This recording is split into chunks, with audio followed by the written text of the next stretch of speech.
Okay, well, thank you all so much for coming to the third hour table discussion through Food at MSU. And if you're not yet familiar with Food at MSU, we are part of a campus-wide initiative that's a little different from what normally comes out of a university. So the whole purpose is to do a lot more listening and a lot less preaching and telling people what to do. And the centerpiece of that is Our Table, which are community conversations about different food topics. So we had one late last year on food access at Cristo Rey Community Center, thankfully with Joe Garcia, who's here tonight. We had another one more recently on food waste, which is a pretty important topic as we address a lot of global challenges and also food distribution challenges. And tonight, and I think for most of you here today, all day, we are talking about food safety, which is always a topic that seems to make the news, and something I think we've been hearing about especially a lot lately as it relates to some lettuce. And so, since we're getting a little bit of a later start, I want to jump right into the conversation here. But it's very important to spend a lot more time with you here in the room than for you guys to listen to me talk. So I'm going to introduce the panelists. We'll get started with a few questions. Thank you all so much for being here. And then we'd love to turn it over to you guys because you're here to be part of this conversation, not to just listen to us about what we should do. So to get going, immediately to my left, we have Julie Funk. Julie is the Associate Dean of Professional Academic Programs and Student Success for the Michigan State University College of Veterinary Medicine.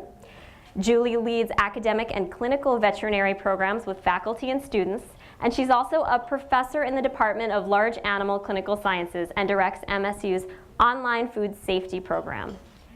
Next, as many of you know, and there's more extensive biographies in your pamphlet, but as many of you are already familiar with, Patricia Griffin. Dr. Griffin is chief of the U.S. Centers for Disease Control and Prevention's Enteric Diseases Epidemiology Branch. She oversees U.S. surveillance of sporadic illnesses caused by lots of nasty stuff and determines the sources and risk factors for them.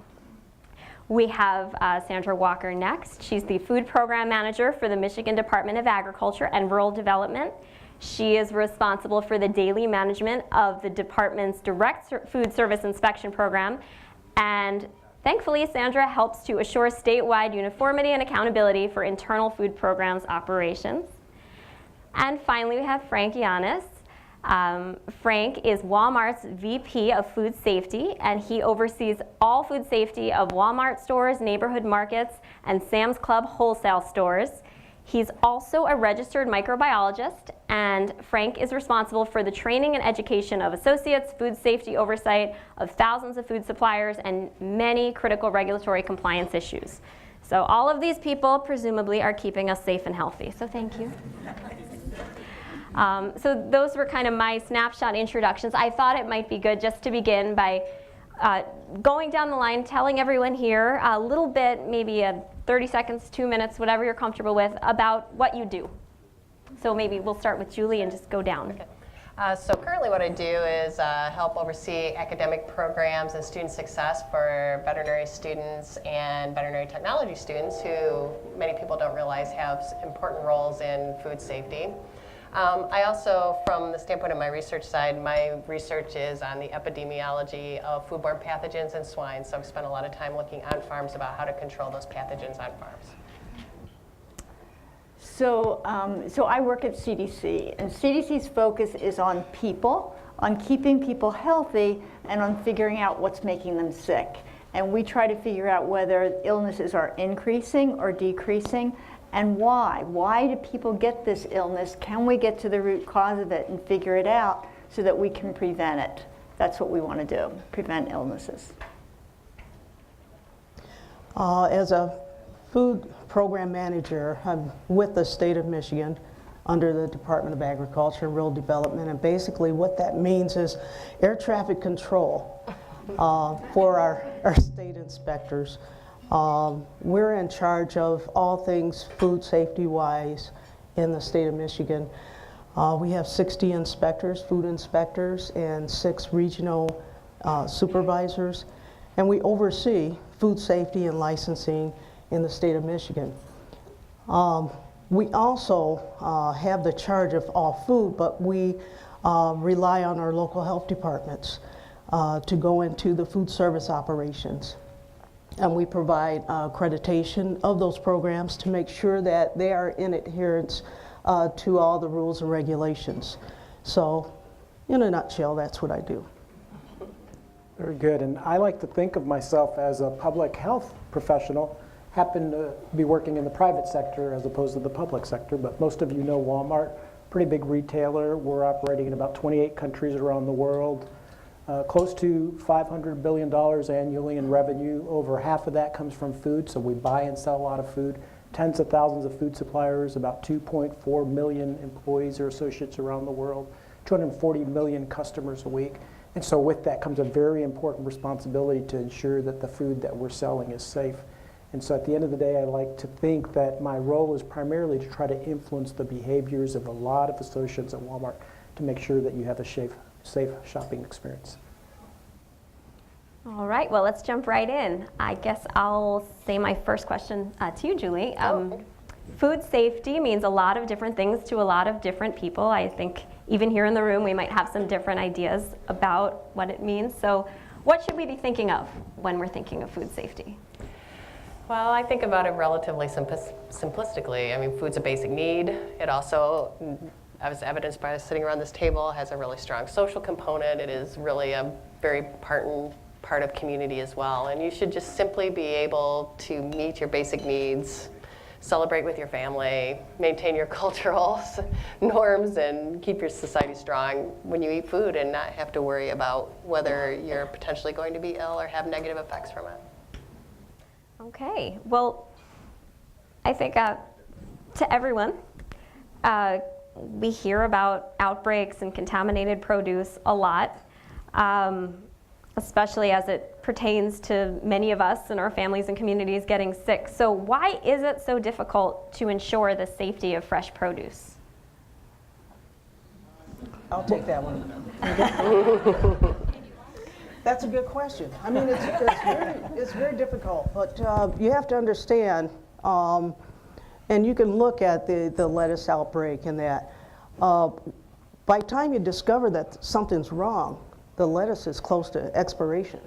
There's just so many different factors as far as first figuring out where the heck is coming from, and by the time you figure it out, it's expired and off the shelves. So that's one thing I can say. Let me weigh in. That's a really good answer. I want the audience to realize that by and large, on average, it's very safe to consume produce, and we want Americans to eat more produce. Produce is a very good thing.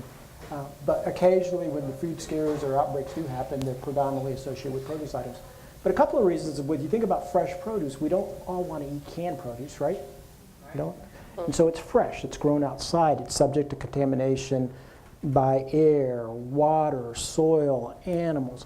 And there isn't a final critical control point or kill step. And so that makes it a little bit more challenging.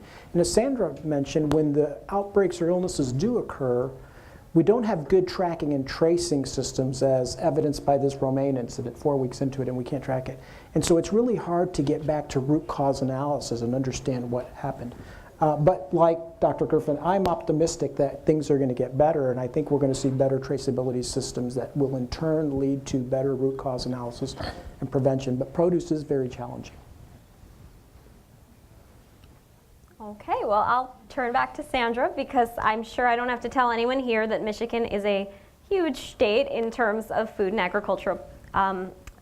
So what are some considerations in the production process that we might not know about as an audience related to food safety? It's so diverse as far as the offerings. When you think of production, you might think of a large production outfit. In Michigan, we have a diverse group of folks who are producing all sorts of things, and people are creative as well. So you may see production going on in the back room of a restaurant.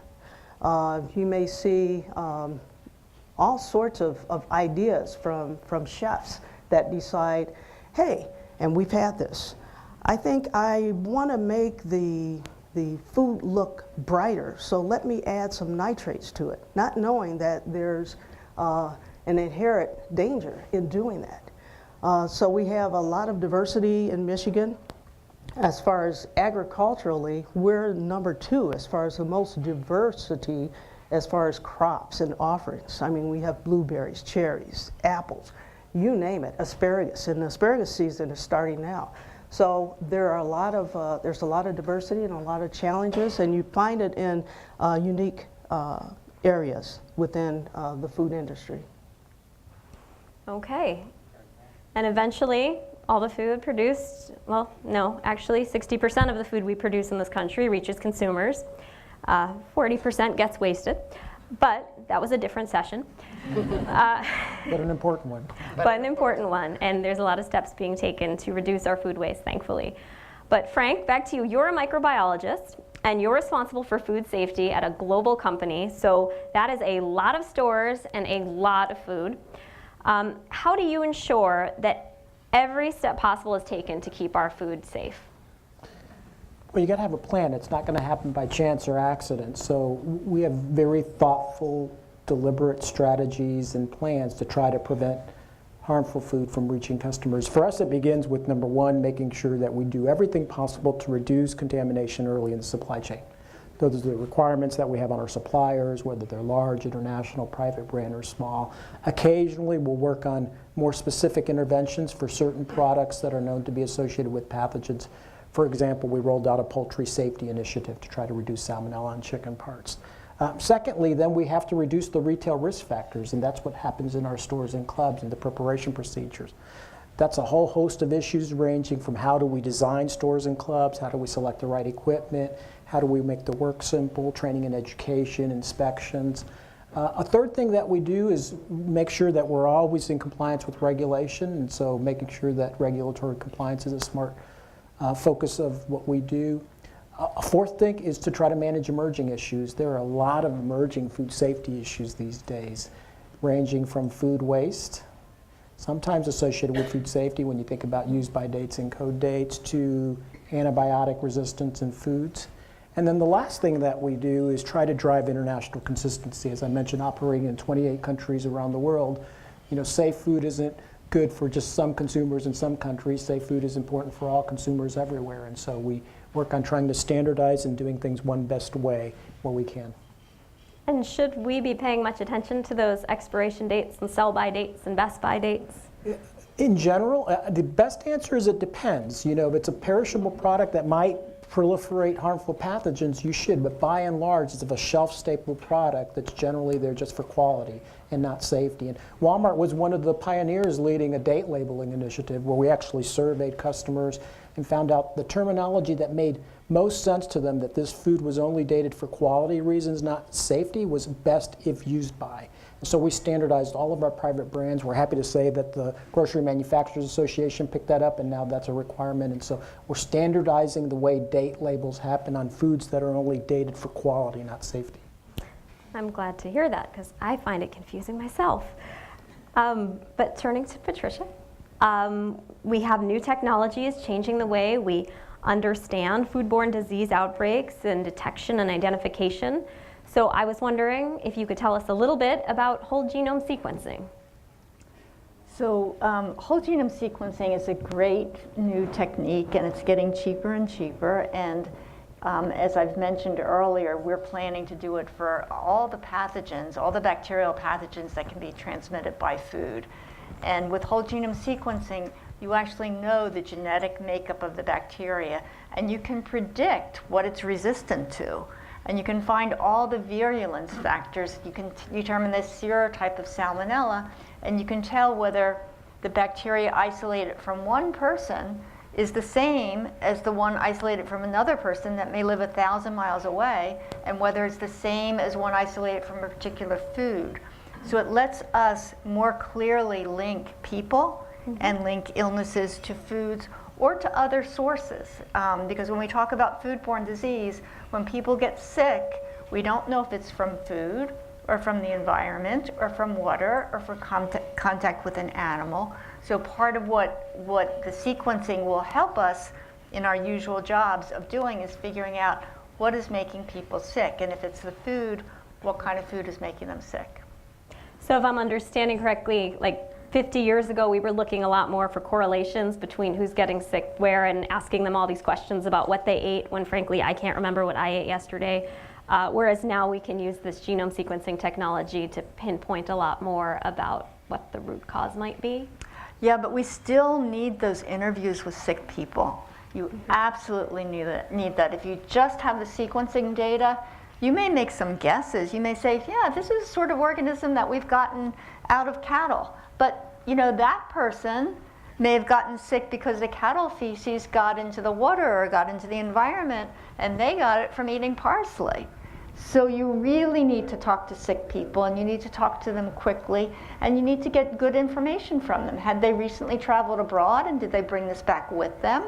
Was it something they ate here in the United States, or did they have a backyard flock, and that's how they got it? Mm-hmm. So those interviews are incredibly important, and we're trying to devise better systems. We have really fairly rudimentary epidemiologic systems for gathering this data from people and for transmitting it nationally. Some of that data we're still getting, I hate to say it, by fax and by email. So we're trying to build electronic systems so that we get more of that rich information that health departments go to the trouble of getting, and so that we can collate it and try to figure out not just the outbreaks, but all those other illnesses that are the vast majority of illnesses that occur. Well, okay, and another question I have for Frank is beyond that new sequencing technology, blockchain is another tool that we're using in food safety, making it possible to trace products back to their source. So tell us a little bit about how that works. Very promising. How many in the audience have heard of blockchain technology? Okay, lots of you. First of all, blockchain is not Bitcoin, and it's not initially cryptocurrency. It happens to be the technology platform that those cryptocurrencies are utilizing, but it's really a new and different way of sharing digital information in a very secure, immutable, and trusted way. Basically, as it's defined, it's a distributed digital ledger. That means that if you have a copy of information, that information is converted to an alphanumeric sequence called a hash, and that information is then shared with other participants in a network, often referred to as nodes. Everybody sees one version, that's why it's considered a distributed ledger, and agrees to that version. If you want to change it, everybody that saw and agreed to it has to agree to those changes. That's why it's often said it's immutable, it's hard to change or hack. And it's allowing these complex networks to form and share information and do business transactions very rapidly and trusted. So it scales trust. It also has a feature that we call it democratizes information, because a lot of the data systems today are very linear and siloed in nature. So you get in and share information in very linear, siloed form. Generally, there's a central authority that kind of gets smarter than everyone else, and they benefit. In a blockchain network, everybody can get smarter together. It's a decentralized, and so that's why we say it democratizes or shares information. We've been doing some pilots, and they're very promising. We actually did one pilot here in the US with sliced mangoes. We took a package of sliced mangoes. We did a traceback exercise. I asked my team, I literally put them on a table like this and said, traceback exercise starts now. Trace these mangoes back to farm. How long do you think it took us to trace a package of sliced mangoes back to farm? Anybody want to guess? We know we're 4 weeks into it and we're working on romaine. In 2006, spinach, it took health officials around 2 weeks. It generally takes a long time because I think everyone in this audience knows traceability is generally by law, one step up, one step back, still a lot of paper records, very lengthy, difficult process. Well, it took our team 6 days, 18 hours, and 26 minutes to trace back. Now people laugh and I say, well, it's better than a lot of folks, but it's still too slow. We did a pilot with blockchain where we worked with our suppliers and they worked with their suppliers to capture information at the farm, at the processing facility, at the distribution center. And we did a live demo in front of some media reporters. We were able to scan a package of mangoes and trace back to source farms in 2.2 seconds. Wow. It's food traceability at the speed of thought. And so, Dr. Griffin, as I heard you speak about the optimism and how things are going to get better, I believe that in the near future, it won't take 4 weeks to trace back origins of a package of bagged salad. I think you'll scan a QR code on a bagged salad and find out where it came from. Well, that's encouraging. I think so. And we're hearing that there's some pretty great new technologies that are not on the horizon, that are already here and that are always changing. So turning to Julie, how are we training the next generation of leaders in food safety? Oh, well, there are many of them in the audience today, certainly. One of the things here at Michigan State University, for those that you don't know, well, first of all, we have a lot of strength in food safety all across this university. And so one program, which is sponsoring us tonight, is the online Master of Science of Food Safety program, which is a fully online program designated specifically to train future leaders. So we have faculty from academia, from industry, from government, and our students represent all of those factors as well. They're usually working professionals in the food industry and learning multidisciplinary approaches to food safety. And the other thing I would add to that beyond the knowledge base, the program's really designed, and the staff, who's an awesome staff, is really working hard on building the networks between different people in the food safety realm. So you can imagine, not anyone in the room, but sometimes there's contentious relationships between certain sectors of people who look at food safety, like potentially if you work in the government versus if you work in somewhere else. And you can see those relationships building and greater understanding and greater cooperation that happens through that program too. So I think that's really outstanding.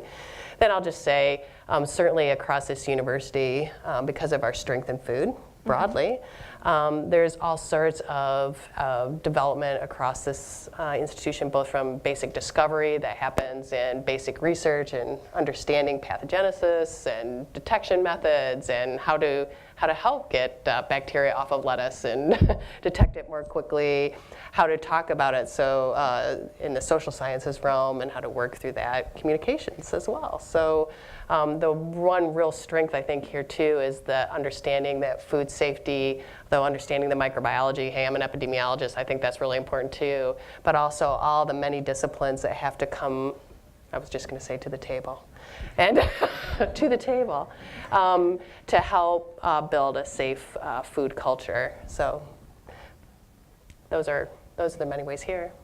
Okay, I like it. Interdisciplinary training is a good thing. I have so many more questions. I'm going to ask you one more, and then we have some mic runners here, James and Bretlin, I think. Can you guys wave at everyone? You're right back there. One of you guys can kind of get on this end, and we'd love to turn this to the audience. So first, my last question, I'll turn back to Patricia and Sandra, and I just wanted to go back to the fact that we really hear about problems related to foodborne illness in the news. So what I'm wondering is, how have investigations of foodborne illness outbreaks helped consumers, or how can they help consumers know what we need to do to protect ourselves? And is there really a 5-second rule?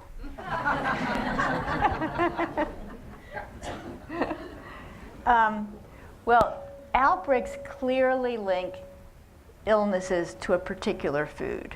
And you need that. Even though outbreaks are the very, very tippy top of the iceberg of all foodborne illness, they provide that definitive proof that this particular food made these people sick. And that's really not enough. What consumers need to know, what industry wants to know, what everyone should know is, how did that food get contaminated? Not from dropping on the floor, or else, or else I raised my kids the wrong way, because they always had to eat anything that dropped on the floor. But often the answer is really surprising. And sometimes people are scared. Let's not trace it back because they're going to find horrible stuff and we won't know what to do. And the industry will, they'll fall apart. And usually it's something very fixable. And to fix it requires a lot of people thinking about it. The regulatory agencies, the industry, microbiologists, people who deal with systems. So we learn a lot. And also, consumers learn from outbreaks. And they also are empowered by outbreaks, because we in health departments and at CDC, we secretly like outbreaks, and that's terrible, to like people getting sick. But the truth is, we know that the outbreak is just one example of what's happening lots and lots of times that we aren't figuring out. And what I found out after the Jack in the Box outbreak is that the consumers, especially the consumers who have really suffered or their kids have suffered, they also want to use the outbreaks. We want to use the outbreaks to figure out what's going on to prevent other people getting sick. And the consumers who have suffered feel that even more strongly than we in public health do. And so consumers need to also realize that they have a big role to play. They vote with their pocketbooks. And if they want things changed, if they are outraged by something, they can join consumer groups, they can demand things from their legislatures, and they can make a difference by their advocacy and by what they buy. I think Doc has said it all, but the only thing I can piggyback onto that is that the consumer, I think, sometimes have the false thought that everything is safe in the first place. Mm-hmm. So by showing them or by communicating that we have foodborne illnesses or that there is need for them they have a part to play in this. And the more that they know about what the potential is out there, the better off we are. And the more that they can communicate to us that, hey, it may not be anything, but this is what happened to me. Could you please look into it? So we really thrive on communication and some sort of feedback from the consumers before we can even start an investigation. So keeping consumers engaged matters. Absolutely. And listening to consumers as well. Well, I can go on and on, but does anyone in the room want to ask a question? I have a question. We have, yeah. I mean, you can speak loudly and just go too, but I have a question about just on the consumer. I can repeat it. Okay, well, here's James. James will bring you the mic. Oh, okay. I had a question about just on the consumer level. I mean, just some of the foodborne illnesses and in the vegetables that we have, like the lettuce. If the consumer just really washed with antimicrobial, sanitizers, could you remove those pathogens just on an individual level for your family? Isn't that something that should be, if it is so, then that should be education for the population? I can take that. So I'd be glad to take that one, not from any work that I've done, but I've done a lot of talking to food safety microbiologists about this. And we at CDC, and I know FDA strongly advises people to wash their fruits and vegetables. And what the food safety microbiologists have told me is that that can reduce, if there's gross contamination on it, if there's dirt on it, you can see it coming off. And sometimes you buy, I buy spinach and you can see it's dirty. It's nice to see that coming off. And, but then washing, even if you use like enough chlorine that you're smelling it in your house, it will reduce the amount of contamination about 10-fold. But that's about all you can do. So if it's highly contaminated, you'll reduce it 10-fold, but that might not be enough to prevent you from being sick. And the reason for that are several. One is that bacteria are sticky. Sometimes they just stick to surfaces even when you wash them with detergent. They'll just stick. And people have tried a lot of detergents. They also crawl inside the pores of fruits and vegetables, and so they're sort of sheltered there from detergent or chlorine washes. So it is important to wash your fruits and vegetables, but as others have said, you need more than one control point. It can't just be at the consumer or the restaurant. It needs to be all the way back, all through the distributors and all the way back to the farm. Would irradiating our food help? I mean, why aren't we irradiating more of our lettuce and other products? One of the reasons is a lack of consumer acceptance of irradiation, and so That keeps coming up. So, because if something's irradiated, it has that little label that looks a little bit scary on the Verdura, package. Yes, the verdura, and there's a lot unknown, and there's similar concepts as it refers to genetic engineering, and so there is a need for consumer education. Mm-hmm. One of the things I really thought and appreciated about this session is this roundtable, because I do think we need to have a larger conversation about food as a society.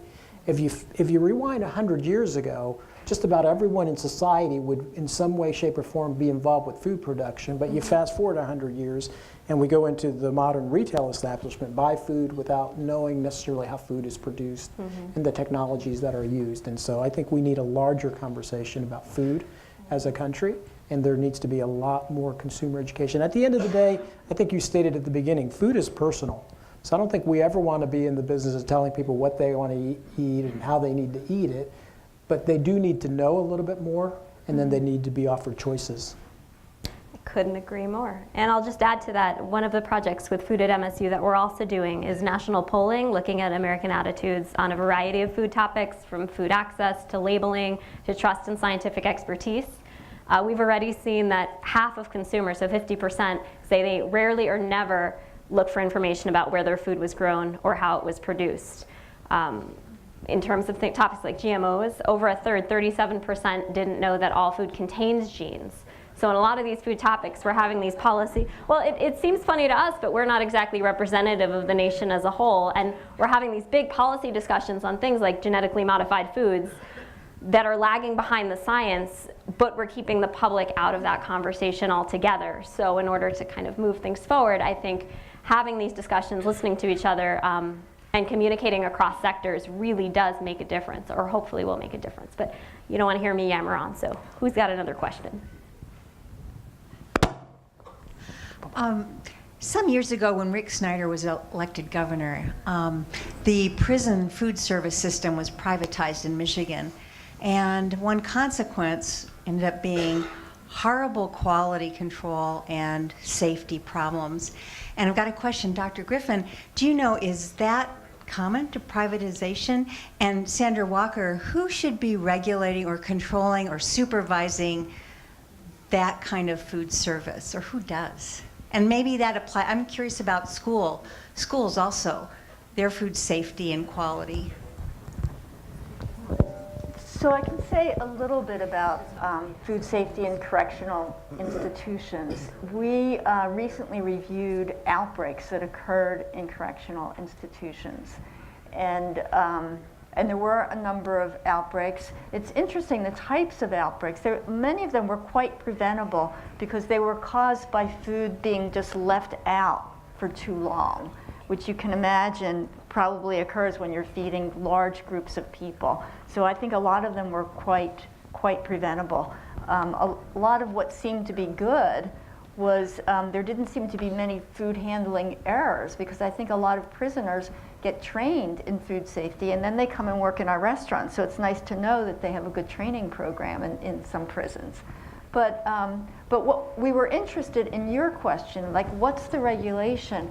And we couldn't figure it out. And in fact, we've gotten our public health law office involved and are trying to understand more about the regulation of food safety in prisons, because it's very complicated. There are prisons, there are federal prisons, there are correctional institutions that are jails. It's very complicated, and some of them are regulated in a federal way, some in a state or local way. And we think that there definitely could be a lot of improvement. Okay, as far as in corrections, before it went private, the Department of Corrections, they had oversight, and they hired sanitarians to do the inspections. And then the thought was to privatize, and that didn't quite work out for different reasons. I was actually a part of a undercover investigation to it. I guess I can speak on it now because it's kind of a moot point. But myself, a couple of other people from our state police, we actually went to one of the facilities under the guise, we made up some sort of reason to go there, and they didn't know that these were state troopers, and they didn't know who I was. And we went around and basically asked questions, and while they were asking questions, I was snooping around to see, what was going on in the place. Well, there was a complaint.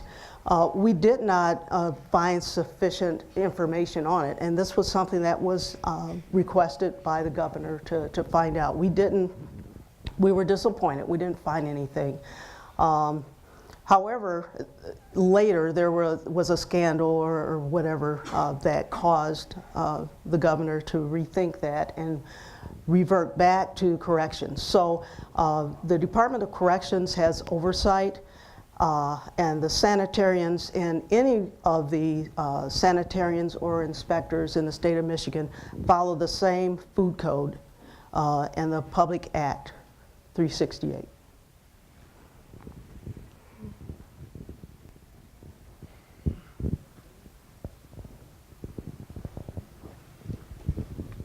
And so Thank you. I mean, to answer your question, I don't know if things are worse in the private institutions than in the public. We don't have sufficient information to comment on that.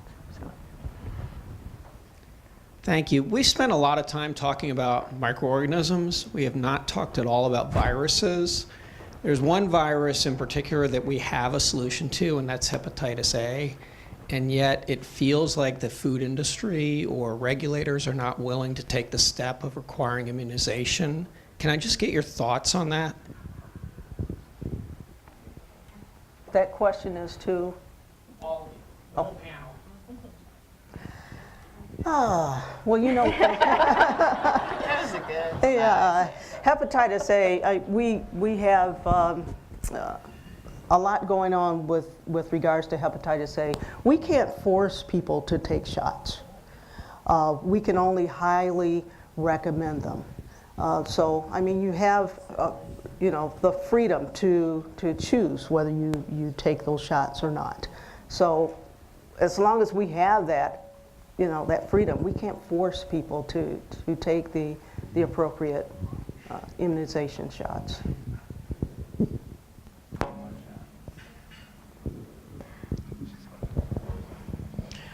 Hi there. Oh. Your FDA colleague. One of the things that comes to mind was, you know, several years ago we had the Castleberry Class 1 recall, and this was on the chili. And we had to continually repeat communications to consumers. Just were not getting the message that they should take get rid of the product. And I know oftentimes when there's a crisis management team that's put in place, and they manage the communication. But the question I would have is, you know, we're talking about consumers understanding. How do we get beyond to the point where we can really communicate truthfully, honestly, transparently to consumers, such that they will change behaviors or will react to the information that we're putting out? I'm happy to try to answer it, at least as it relates to recalls. I think if you just see how many recalls are occurring, they're a really good thing because you're pulling affected product off the market. But there is a bit of recall fatigue, and you just wonder if people are paying attention to these things, and they hear something on the news, and you wonder if they really hone in and pay attention. And so, you know, I don't think that everything in life is solved by technology, but I think technology will enable us reaching the right persons at the right time with the right message. I'll give you an example. In our Sam's Club business, where we have a record of what members have purchased, if a manufacturer institutes a recall, we will notify those members, generally about 70% of them within 24 hours of being notified ourselves.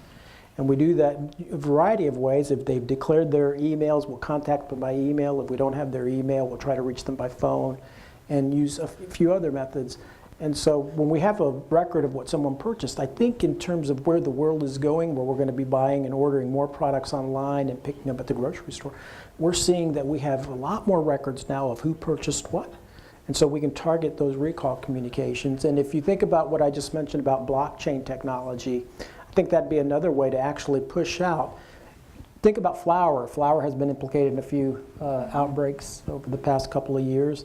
Imagine having a code on a package, and if you're in doubt, instead of throw it out, you can go scan the code and say involved in the recall or not involved in the recall. And so I think technology will make things easier. We're just bombarded with so much information. I think we've got to figure out how to do more targeted information that counts to who needs to know it. Mm-hmm.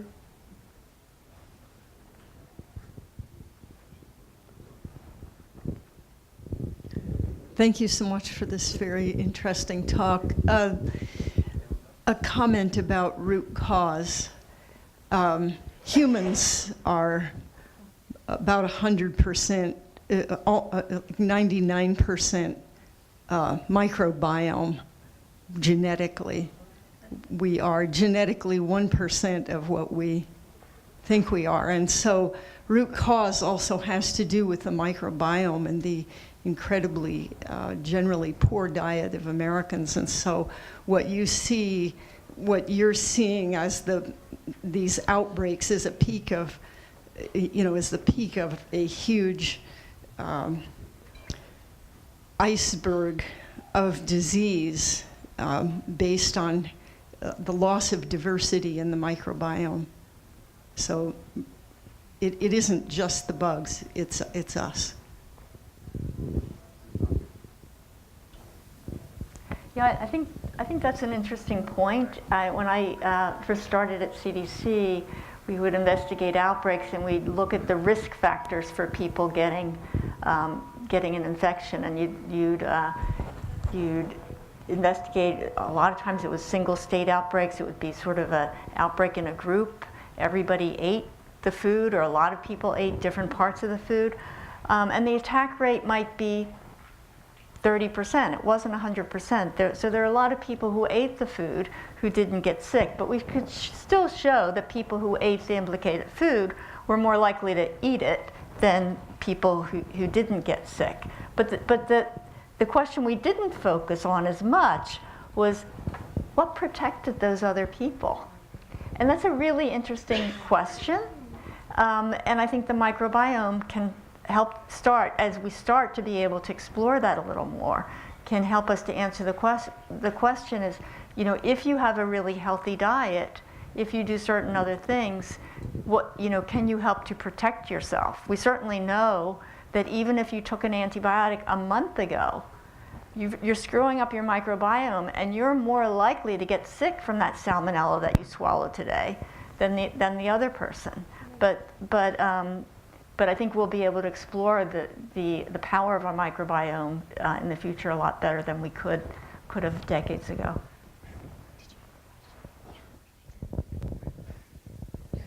Hi, thanks for coming to talk to us today. So I have a question about this using the blockchain for increasing consumer transparency. And so I guess this kind of breaks outside of food security and into other options that consumers might have when shopping, such as the labels that we just kind of take for granted now, like what is actually fair trade and what is actually, I guess I'm not on the GMO train, but for those who are on the GMO train and things along those lines. And so whether it's coming up with these new apps or whatever possibilities might lie in the future, what do you think is the role on helping consumers make decisions to buy products that they would like to buy that support their values? Whether it's, again, food security related or other things like buying slow fashion or whatever. I don't know, pick a buzzword. So. Well, I think technologies like blockchain will allow you to document a lot more about the food and what the customer might want to know, so that if they're interested, they can get to it. There's only so much you can put on a label, and there's a gazillion claims. So I think a couple of things. One is access to information that you wouldn't necessarily find on a label if you were so inclined and interested in it. But more importantly to me is verifying that these claims are legitimate. Because making a claim is one thing and quite easy. You can slap a label on a product. But is there a record of transactions that substantiate if you're claiming it's organic, it's organic? When I talk about blockchain in front of national audience, I always like to say, do you realize that some people say there's more organic food consumed in the world that is produced in the world? And a lot of people are buying it. So being able to substantiate that the claims are legitimate. And I think what consumers will want to know, and their values and belief system will change over time. And so it'll be a platform that'll allow you. We are undergoing some work right now asking our customers, what does food transparency mean to you? Because if I asked you to define it and I asked somebody on this side of the room, it might be very different. And so you're just staying closely in contact with your customers, knowing what they want to know and when they want to know it, and then have a mechanism of, sharing that information with them in a very authentic and credible way. And I'll just add to that, Labels is a topic that we're very interested in with this entire initiative because, as I'm sure we've all recognized, there are more and more logos popping up on our products than ever before. Some are useful, some are meaningless. I just bought a box of water that said GMO free, and I thought, I don't really want any genes in my water, and if there are, I think I should know why. So this is a great question. Did you pay more for it? I'm sure I did. I'm sure I did.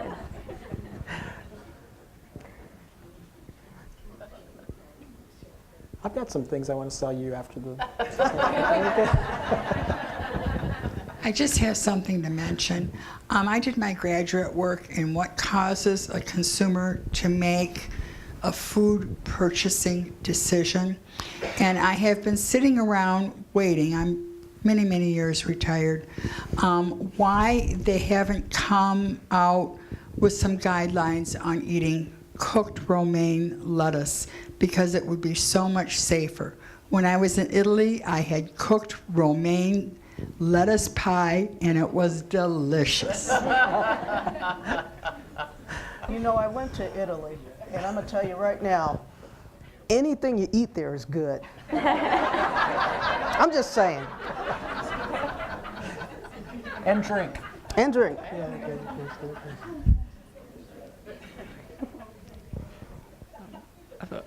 I have a question for Frank. Can you speak to what the industry is doing to collaborate so when there is a food outbreak, whether you're an Amazon or a Walmart or a Kroger, how you guys work together or standardize things so that you can reach the public faster? But we do a lot of benchmarking and sharing of methodologies and practices. The folks in industry say that food safety isn't a competitive issue. I think most of us in retail and food service believe that. So for example, if there's a peanut butter scare, it doesn't matter whose peanut butter it is, people are going to stop buying it. And they don't necessarily pay attention to the brands, and they don't think, well, I won't buy it at Walmart, I'll sell it at someone else. So we just share information through industry associations and at meetings and conferences. But you know, if you were here for Dr. Griffin's presentation, she talked about the need to actually learn from these incidents and cascade that information and use some other models. I still think it's a major opportunity for the food industry in general. PCA happened in 2008. Some people say, oh my goodness, salmonella in peanut butter. As a microbiologist, that didn't surprise us because there was a peanut butter outbreak before that. There was one documented in Australia. Romaine, fresh leafy greens. That's not necessarily a surprise, but we don't necessarily know what happened and how it got contaminated. So there's a lot of opportunities, I think, for us as an industry to collaborate in a smarter and more thorough manner to really get down to the lessons learned and then cascade that to everyone and say, let's go out and fix this and prevent this from ever happening again. Kind of to piggyback on that a little bit. You talk about industry, but I think it's also part of the responsibility of regulators as well to collaborate with industry. We had the workshop this morning to talk about changing food safety culture for regulators. It's not just the food operators, but the regulators have to change their behavior and open up the lines of communication because we have to work together. If I could follow up on that piece on regulation, given the increased role of regulation in food safety due to the Food Safety Modernization Act, I've been curious, and I even wrote it down, where do you anticipate more changes related to the traceability of foodborne illness in produce and the role of rapid diagnostics? Traceability I can speak to. Maybe we'll give the diagnostic to Dr. Griffin. But traceability, you know, 2006 there was a large spinach outbreak. It took a long time for health officials to trace it back. At the end of the day, it was one producer, one day's production, one lot number. Fast forward, 12 years later, and we're having a similar scenario, and it doesn't seem like our ability to track and trace in real time back to the farm has gotten much better. I will tell you that I don't think we'll go another 12 years and it'll be in the same place. I think consumers are going to demand it. I think regulators are going to start paying attention and demand it. I think the industry is going to wake up and say traceability is good for business and it's good for people. And so I think we'll see a lot of acceleration and better tracking and tracing tools enabled by new and emerging technologies. And I think that's going to happen over the next few years, and that's a really good thing for the food system. Because not only is it good for food safety, the benefits that we'll get at a better digital tracking of how food flows from farm to table, the benefits for food safety are just the tip of the iceberg. The real benefits are flowing products more efficiently, taking hours or days out of transport. That's a day of shelf life you give back to the customer.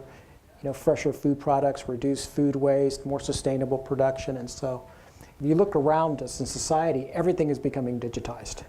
Food is the last frontier for a variety of reasons. Margins are low.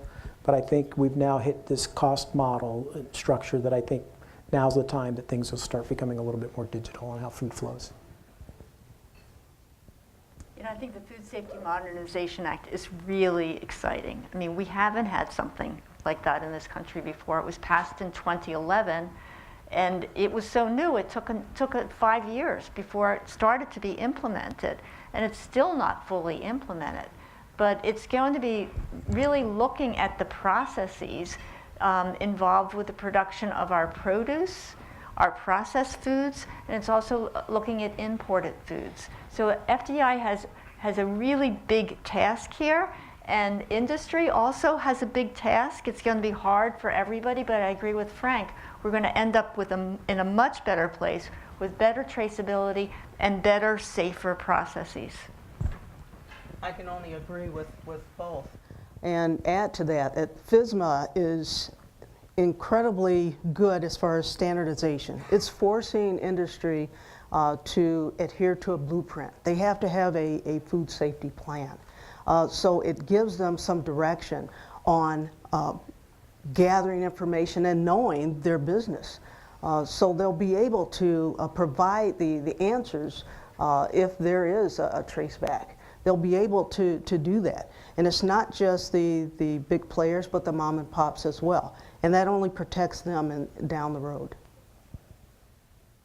But there's still a big role for public health and a big role for investigations. We passed the HACCP rule for meat and poultry inspection in 1996, and we're still, we've solved some of the meat and poultry problems. I talked about the listeria problem. We're having less O157 from meat. You don't hear about those hamburger outbreaks anymore, do you? So a lot of things have gotten better, but we're still having problems with chicken, and there are problems with salmonella in meat.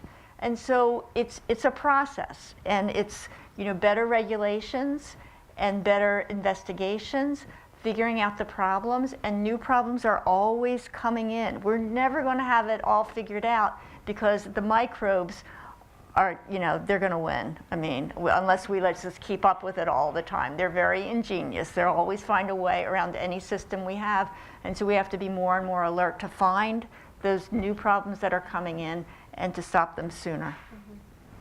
I've got a question for Dr. Funk. So say we do the traceback and we find the source and we do a root cause analysis and it's on farm. So what are some of the opportunities and some of the barriers to on-farm food safety, and what's the role of the veterinarian in all this? Oh, yeah.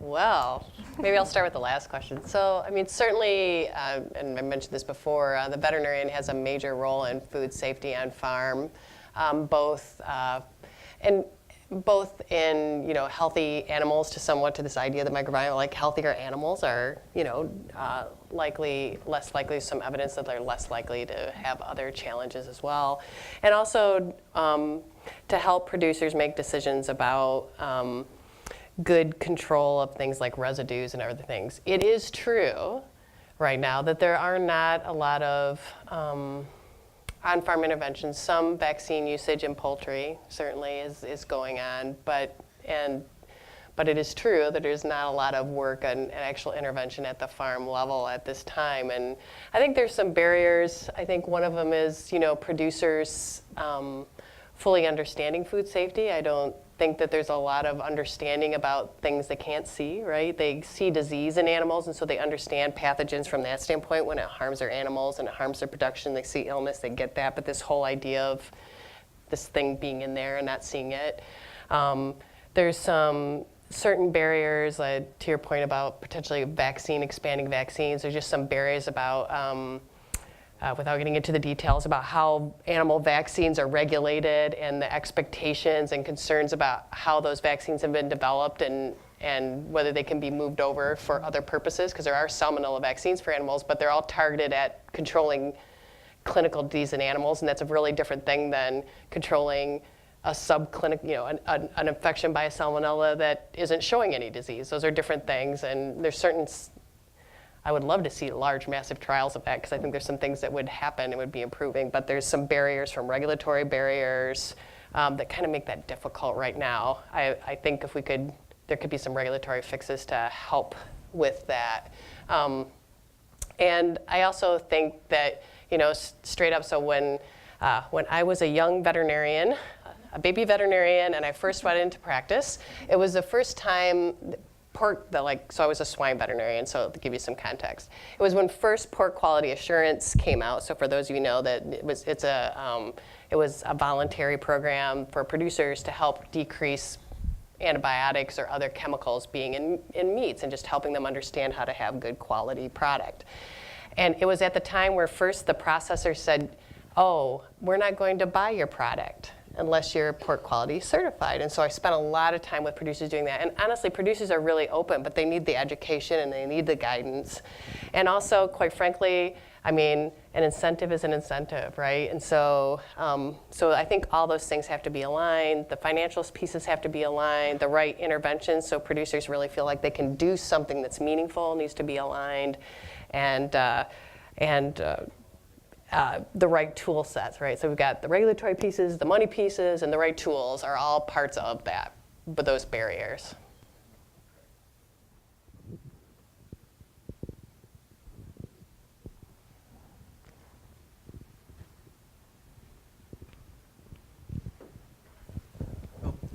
Just a quick question.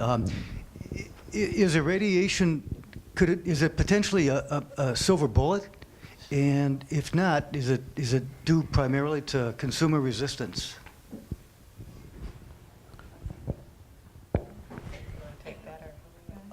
Well, maybe we both. I don't think it's a silver bullet, because I don't think it's feasible for everything. And I think there are logistical challenges. It could be one tool in the tool bag if consumers, gave it a social license to be used. For example, if you were really concerned about a particular product, you might irradiate it for at-risk consumers. But I don't think it's a silver bullet for everything. And at the end of the day, you're going to have to take that food out of a package and prepare it somewhere. And so it's subject to contamination again. Yeah, I agree. There are some foods that the way we like to eat them, if you irradiated them, it would change the quality of the food so much that you wouldn't want to eat it. There are other foods that are very amenable to radiation, and yet, as Frank said earlier, people don't accept it. And we have had some plants in the United States that have been irradiation plants that have gone out of business because they couldn't get enough consumers to buy the product, even though it was a good product. I feel like it needs a different name. Like irradiation sounds scary. Call it something friendly. I think there was someone here. I had another question, and maybe this is primarily for Frank, but I know a lot of what we've been discussing has been on more of the domestic food production level. When it comes to international products and products we're importing, especially produce from 100 countries plus that we import across the United States here, I guess I was more interested in what is the kind of current status of the Global Food Safety Initiative? What maybe is Walmart doing in using that tool beyond the regulations, beyond some of that self-governance, or using the self-governance of that Global Food Safety Initiative, given that you were on the committee and still are chaired the committee in years past? So I don't know how much the audience knows about the Global Food Safety Initiative, but about a decade ago, there were these food scares happening, and retailers were asking themselves, what can we do about it? And most responsible retailers had food safety teams, and we would go out and do audits of establishments or suppliers. And we realized that there was a lot of redundancy, different companies going out and auditing suppliers, doing it by their own standards sometimes, not necessarily a recognized food safety standard. And we had talked to some of our suppliers, no exaggeration, they were being audited 39 to 42 times a year by different entities to different standards. Well, you know, food service company A says this and retailer B says that. And so we came together under the auspices of a group called the Consumer Goods Forum based out of Paris. And a few of the big international retailers created something called the Global Food Safety Initiative, where we created a process to benchmark these international food safety standards and recognize the best of the best.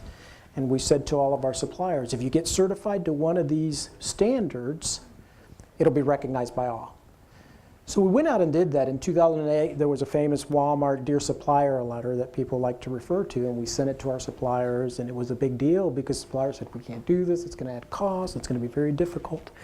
Over the years, we've measured the effects of that GFSI requirement. We've published 2 papers in the Journal of Food Protection, and by and large, we've seen a reduction in the number of recalls. If we track food manufacturing facilities for years before GFSI and after GFSI, we've seen that there's a dramatic reduction in their likelihood of being involved in a food recall.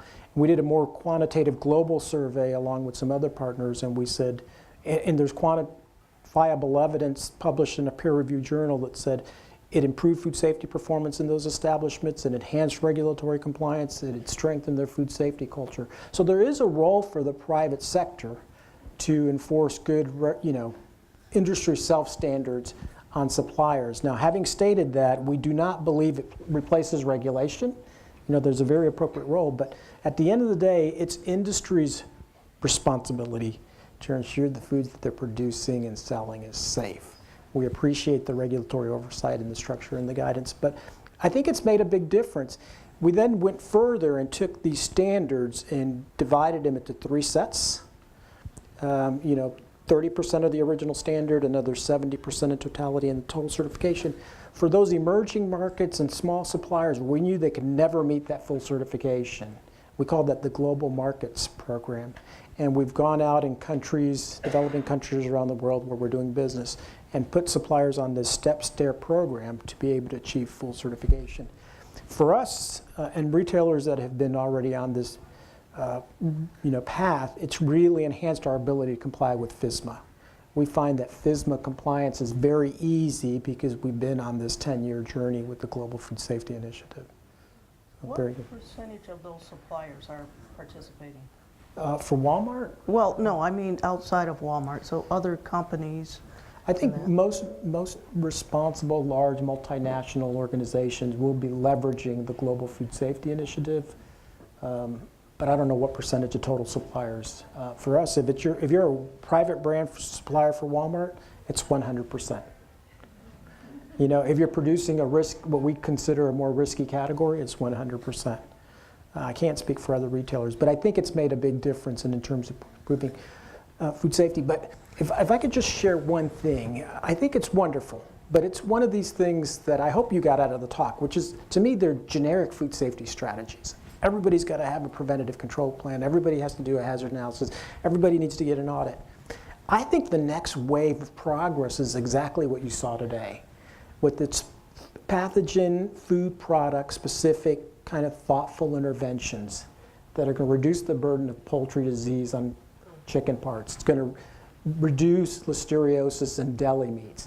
It's not the generic approaches, it's the very specific approaches. You have to do both, but at least where our program is evolving to, it's a very specific commodity, pathogen-specific approach to how we're reducing risk for our consumers.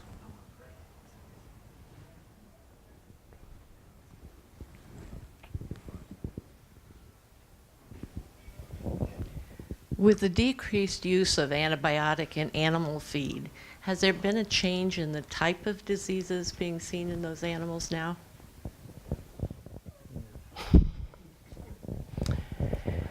Well, I'll take that one. I don't think I can take all species into account, but I can speak kind of broadly and generally. Certainly with changes in antimicrobial use, producers had to find some different solutions in different settings, and so it's been mostly a producer by producer decision-making process about how to address those changes. I know I've talked to many producers, and some, depending on their production system, their lines, they've really had very little problem, right? They haven't had issues. There are some producers who had to change some things about their production flow, right? I can talk from a standpoint of pigs, you know, it's younger, like people, younger pigs are more likely to get sick, just like your kids, right? And, you know, and so they had to do some different things around maybe some of their younger pig production to help protect those younger animals in a different way, right? Just, you know, same thing you think about your kids. But in many cases, producers were able to find solutions, right, to go a different way. So I can speak more from swine than any other sector, but you know, the producers found a way, right? They found a way. So I think many of them found different approaches and tried to take different approaches. In some cases, and I think the answers are different based on system, right? Some producers found maybe weaning pigs at an older age, right? Some producers maybe decided to use more biologics. Some changed the way they moved their pigs around. And so, you know, it was dependent on farm by farm where they made those kind of changes. But they've been able to figure that out.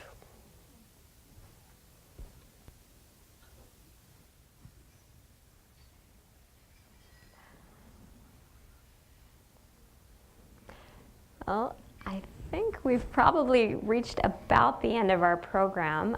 Would anyone want to go down the line, maybe say a couple closing comments about where we're headed with food safety or something that you're especially excited about? I'd echo the optimism. I think a lot of good things are happening, and as you can see, many days a lot of things are getting better. So I think optimism, and one of the things that I've seen in my times, in this time is, I think is really important, is not only the advancement of technology, many things have come up, the advancement of technology and greater collaboration, right? More technology. So I think those are really positive aspects. I think a positive aspect is that we are so science-based, and I think more and more the industry is really looking to science for answers of what will be good control measures, what works, what doesn't work. And I think the other thing that I think is exciting is that compared with 10, 20, mainly 30 years ago, consumers are so much more informed and interested in food safety than they used to be. And I think that's really important because I think consumers still don't realize how powerful they are, because a lot of the power for change comes from consumers. I think from a regulator's perspective, I see nothing but good things happening in the future. FSMA is not the end all by no means, but I see that looking at the federal sector, they are reaching out. I see more collaboration between state inspectors, local inspectors, industry, other stakeholders, groups, whether it's other associations. And there's just more collaboration now, and I just see that continuing in the future. Oh, well, like my colleagues, I'm very optimistic about the future of food safety and our ability to further reduce the burden of foodborne disease based on science and technology and knowledge and education and culture. But I'd like to close with the challenge to the audience. You know, I like that we're having this conversation about food, and I like that society is having a larger conversation about food. But there's still a lot of people that know very little about how food is produced, and I do think we have to have a greater national dialogue on food. If you think about where we're going, year 2050, close to 10 billion people on the planet, we're not going to be able to produce our way out of it. We might want to leverage some science-based technologies, and in some circles, science may not be viewed favorably. And so I don't know if you've heard the principle of 3 degrees. As a food safety professional, when I think 3 degrees, I generally think that's the difference between a fully cooked or undercooked beef patty. But in this context, it means that each and every one of you can go out and reach people in your circle. And if you each reach 20 people, and they in turn go reach 20 people, and they in turn go out and reach a 20 number of people, we're now starting to reach hundreds of thousands, if not millions of people. And we need to start having this larger conversation. So I'd ask you to go out and in your circle start having this same dialogue that we've had here today. I love ending on that note because we know by 2050, if we're going to meet global food demand, we have to increase agricultural yield by 70 to 100%. And that means changing our relationship with food. It means changing the way that we produce, harvest, consume, waste food at every step along the process. So I hope that we can come away. I mean, you guys have given me a lot to think about. I think the audience would feel the same way, and maybe you've had some new ideas as well. I want to, first thank all of you for coming and joining us tonight. I hope you'll join me in thanking our panelists tonight for giving us their time. Thank you so much. And of course, thanks to everyone at Food at MSU and the MSU Food Safety Program for being a part of this as well. And I hope you'll continue to visit us, to have these conversations. If you were to visit our website, which is food.msu.edu, we update information. We have another hour table coming up in June. It has to do with food and the law. And we also have a space, if you didn't have a chance to ask your question today, we have a little widget, like a little bar where you can ask your own questions as they relate to food safety or any topic, and we'll try to match that with an expert to provide some information as well. So I hope you'll continue being part of our conversation, and thank you all so much.